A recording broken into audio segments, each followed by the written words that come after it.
Halo teman-teman, assalamualaikum warahmatullahi wabarakatuh. Jumpa dan kembali lagi dengan saya channel Evan Al-Zaid. Baiklah teman-teman, mohon maaf masih suasana lebaran. Saya mau bawa anak jalan, jadi saya sampaikan buat video buat teman-teman semuanya. Yaitu saya hanya menjawab pertanyaan. Ada salah satu dari teman kita, berapa sih biaya-biaya yang harus dikeluarkan ketika pencairan pinjaman KUR? Baiklah teman-teman, kita langsung saja. Kalau untuk pengajuan pinjaman KUR itu teman-teman tidak dipungut biaya. Teman-teman hanya mengisi berkas saja untuk pengajuan awal, mengisi berkas untuk pengecekan B-checking. Setelah pengecekan B-checkingnya aman, terus bank meminta kalian melengkapi berkas. Setelah berkasnya lengkap, maka dilakukan survei. Dan di survei juga 2 kali. Survei awal itu dengan mantri, dan survei keduanya itu baru dengan kepala cabang. Nah, setelah disurvei oke dan usahanya layak untuk dibiayai, maka bank juga meminta kepada teman-teman melampirkan atau meminta jaminan yang asli. Misalnya itu BPKB kendaraan motor atau surat sertifikat rumah. Tapi ini pinjaman di atas 100 juta ya teman-teman. Kalau untuk pinjaman di bawah 100 juta tanpa jaminan teman-teman. Nah, setelah nanti semuanya clear dan lengkap dan sudah di ACC, maka teman-teman dihubungi lagi untuk PK, perjanjian kredit. Nah, setelah perjanjian kredit ini nanti baru teman-teman ada biayanya. Biayanya ini teman-teman semua bank tidak sama, mungkin ada yang berbeda-beda.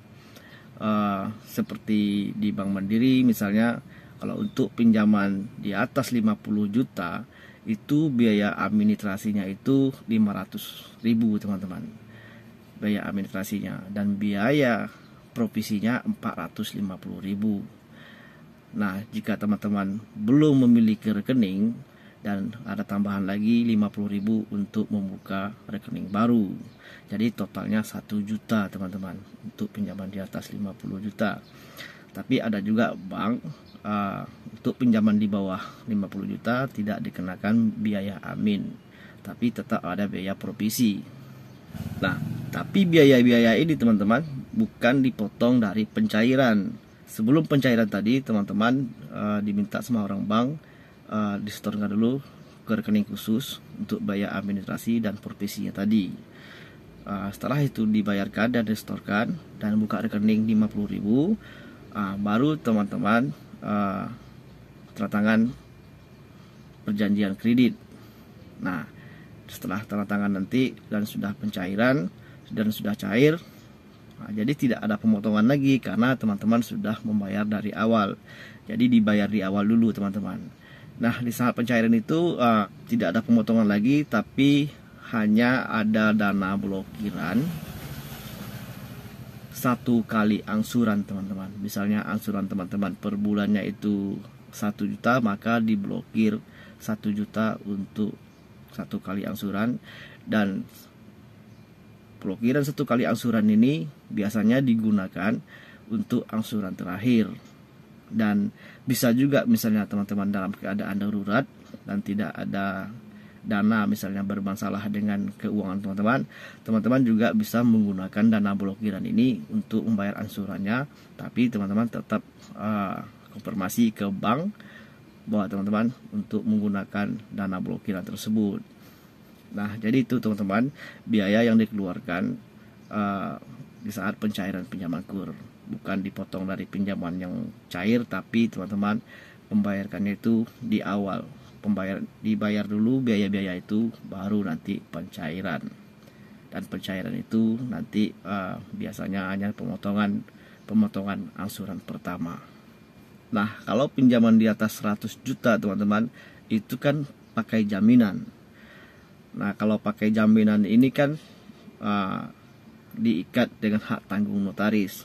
Dan apabila diikat dengan hak tanggung notaris, maka teman-teman ditambahkan lagi biaya notaris.